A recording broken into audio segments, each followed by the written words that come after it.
بسم اللہ الرحمن الرحیم۔ السلام علیکم سامعین کرام۔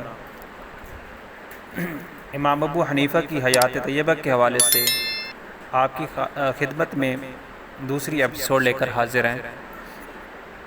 اس سے پہلے امام صاحب کی نام و نسب اور اس کے حوالے سے ان کی ولادت اور ان کے آباء و اجداد کا ذکر کیا گیا تھا، اور کچھ حوالہ ان کی تجارت کے بارے میں بھی بیان کیا گیا تھا۔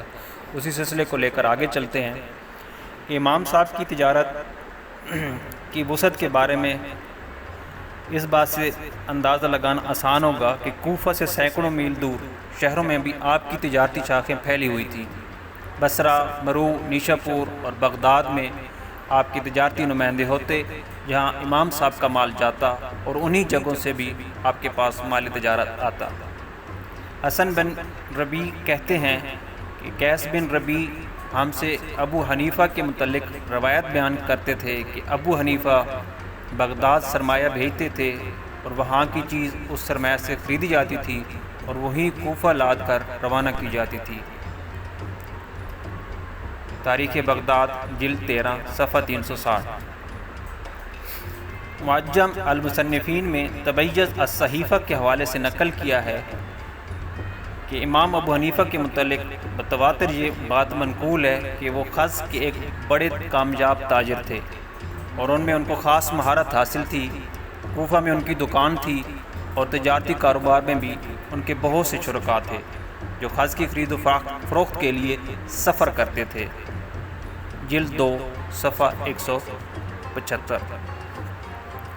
آپ کے شرکاء تجارت میں حفص بن غیاث کے نام سے بہت مشہور ہے، جو 30 سال تک آپ کے ساتھ شریک تجارت رہے۔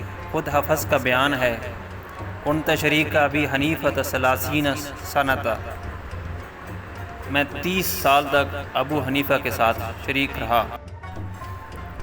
امام اعظم تجارت میں ہر درجہ دیانتدار اور صادق القول واقع ہوئے تھے۔ آپ 4 ایسی صفات سے متصف تھے جن کا تعلق معاملات سے ہے۔ انصاف کی بنا پر آپ ایک کامل اور ماہر تاجر بنے۔ نمبر 1، آپ کا نفس غنی تھا، لالچ کا اثر کسی وقت بھی آپ پر ظاہر نہیں ہوا، حالانکہ لالچ کا اثر اکثر نفوس پر غالب آ جاتا ہے۔ نمبر 2، نہایت درجہ امانت دار تھے۔ نمبر 3، عفو و درگزر آپ کی خصلت تھی۔ نفس کی دیانت سے اللہ تعالیٰ نے آپ کو محفوظ فرمایا تھا۔ نمبر 4، آپ بڑے دیانتدار، شریعت کے احکام پر سختی سے عمل پیرا، دن کو روزہ رکھنے والے تھے اور رات کو عبادت کرتے تھے۔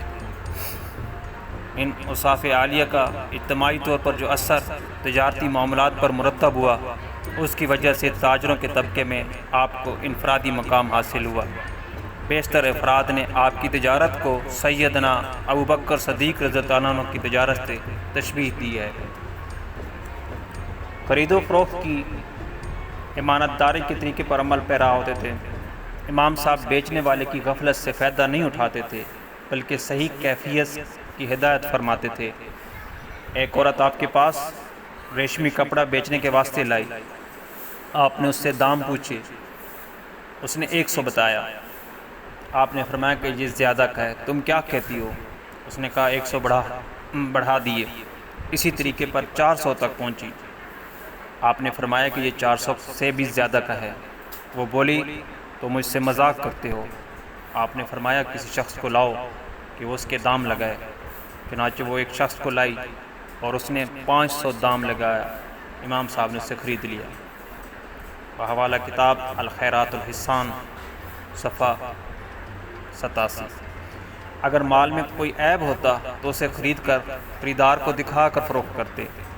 خطیب بغدادی بیان کرتے ہیں، ایک کپڑے میں کچھ عیب تھا، آپ نے اپنے شریک حفص بن عبد الرحمن کو وہ عیب دکھایا اور ان سے کہا اس کپڑے کو فروخت کرتے وقت یہ عیب گاہک کو دکھا دینا۔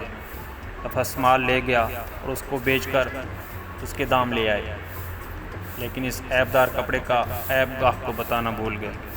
جب امام ابو حنیفہ کو اس کا علم ہوا، آپ نے ساری رقم صدقہ کر دی۔ حوالہ تاریخ بغداد جلد 13 صفحہ 358۔ اس صدق و امانت نے آپ کی تجارت کو خوب فروغ دیا۔ مدینے کا سفر۔ ایک دن امام صاحب دکان پر نہ تھے، کسی کارندے نے ایک خریدار کو مقررہ قیمت سے زیادہ پر کپڑا فروخت کر دیا۔ امام صاحب نے آ کر جب حساب دیکھا تو معلوم ہوا کہ قیمت زیادہ لی گئی ہے۔ فروخت کرنے والے کو آپ نے غصہ سے دیکھا اور فرمایا، تغر الناس وانت معی فی دکانی، تم لوگوں کو دھوکہ دیتے ہو حالانکہ تم دکان میں میرے ساتھ رہتے ہو۔ بیان کیا جاتا ہے کہ خریدار مدینہ منورہ کا رہنے والا تھا، کپڑا لے کر وہ مدینہ روانہ ہو چکا تھا۔ امام صاحب کے لیے خیال اذیت ناک تھا کہ دھوکے سے زیادہ قیمت لے لی گئی ہے۔ امام صاحب نے صرف خریدار کو زائد قیمت لوٹانے کے لیے مدینہ منورہ کا سفر کیا۔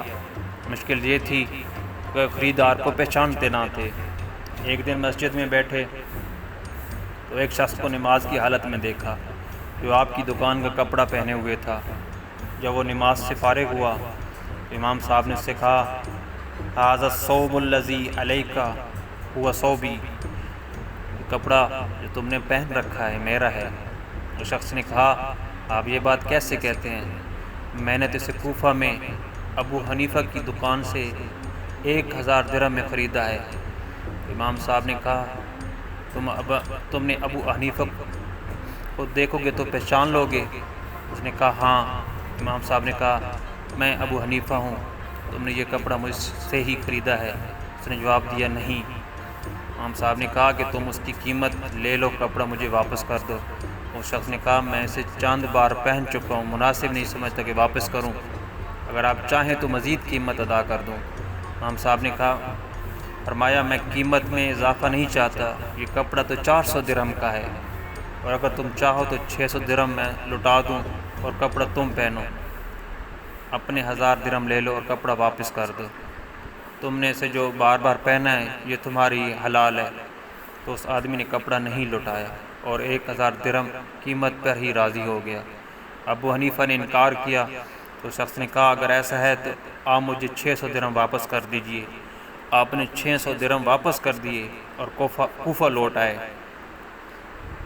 امام صاحب نے تقاضۂ دیانت پورا کرنے کے لیے کوفہ سے مدینہ کا سفر کیا اور زائد قیمت لوٹانے کے بعد انہیں سکون نصیب ہوا۔ منافع تجارت کا مسلک۔ امام صاحب کا وسیع و عریض کاروبار تجارت جائز ذریعہ معاش اور اس فارغ البالی کی بنا پر آئمہ و امراء کے تحفوں سے خود کو محفوظ کرنا تھا، اور ساتھ ہی ساتھ منافع تجارت سے علماء، فقہاء، ضرورت مند تلامذہ اور دوسرے مخلوق الحال حاجت مندوں کی امداد اور حاجت روائی تھا۔ اور یہ نہ سمجھنا چاہیے کہ امام صاحب نے بڑے پیمانے پر جو تجارت کی اس کا مقصد منفعت اور ذخیرہ اندوزی تھا۔ انہوں نے تجارت کی منفعتوں کو کبھی محفوظ نہیں رکھا، بلکہ اسے اہل حاجت پر سال بسال خرچ کرتے رہے۔ علماء کی مدد معاش کے لیے وہ تجارت کا ایک خاص حصہ کر دیتے تھے، اس کی کل آمدنی ان کو نظر کر دیتے تاکہ علماء حق پوری فراغت اور دل جمی کے ساتھ علم دین کی خدمت انجام دیتے رہیں۔ ہدیوں کا یہ سلسلہ پورے سال جاری رہتا، آخر میں جو رقم بچ جاتی وہ اساتذہ، محدثین اور فقہاء کی ضروریات پر خرچ کرتے اور فرماتے، میں نے اپنے مال سے کچھ نہیں دیا، یہ سب اللہ کا مال ہے اور اس نے اپنے فضل و کرم سے تمہارے واسطے مجھے دیا ہے جو میں پیش کرتا ہوں۔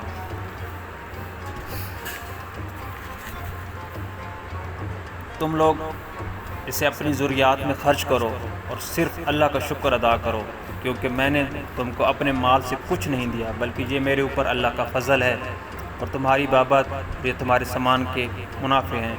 خدا کی قسم، اللہ تمہارے لیے اس کو میرے ہاتھ سے جاری فرماتا ہے، اللہ کے مال میں غیر کی گنجائش نہیں۔ تاریخ بغداد جلد 13 صفحہ 360۔ امام صاحب آخری دور تک علمی مصروفیات اور مشاغل کے باوجود کسب معاش کے لیے تجارت سے وابستہ رہے۔